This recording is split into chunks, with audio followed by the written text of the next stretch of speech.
ஞாயிற்றுக்கிழமை வந்தாவே நாய்ப்படாத பாடுதான். ஓடுறது, தவக்கிறது, பறக்கிறது, பிறக்க போறது எல்லாத்தையும் சட்டிக்குள்ள போட்டு வதக்குறது என்னோட வேலையா இருக்கும். இதுல சிக்கனை கிரேவியாவும் இல்லாம குழம்பாவும் இல்லாம ஒரு மாதிரி தண்ணி பதத்திலும் இல்லாம கெட்டி பதத்திலும் இல்லாம ஒரு மாதிரி கிரேவியா பண்ணிடு. அதுக்கப்புறம் சிக்கனை 65 நல்லா பொரிச்சிரு, மீனை வறுத்துரு அப்படிங்கிற மாதிரி எல்லாம் 16 வேலை சொல்லுவாங்க. 1 கிலோ சிக்கன்லயும் 1 கிலோ மீன்லையும் சோழி முடிஞ்சிச்சு. அந்த மாதிரி தான் இருந்துச்சு எனக்கு. அப்புறம் என் பிள்ளை 65 அந்த மீன் அதெல்லாம் நல்லா சாப்பிடும். ஆனா அந்த குழம்பு சாதம் மட்டும் சாப்பிடாது. ஏனே தெரியல. நான் தான் இருக்கல, எனக்கும் தனியா பாருங்கம்மா அப்படிங்கிற மாதிரி அதுக்கு தனியா சூப்பு மாதிரி வச்சு கொடுக்கணும், அப்பதான் சாப்பிடும். இதெல்லாம் என்னடா இது?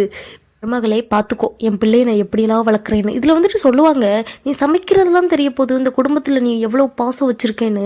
அப்படி தெரிஞ்சிருந்தா இன்னும் கொஞ்சம் மிளகாத்தூளை போட்டு பெரட்டி எடுத்துருப்பேனே அப்படிங்கிற மாதிரி இருந்துச்சு. பாயாசம் வைக்கிறேன்னு காலையிலேருந்து வேலை சொல்லியே கொள்றாங்க. இப்போ அந்த ஞாயிற்றுக்கிழமை ஆயிடக்கூடாது, ஒரு வழி ஆக்கிடுறாங்க நம்மளை கிச்சனுக்குள்ளேயே விட்டு. கேட்டுறக்கூடாது. என்னதே இருந்தாலும்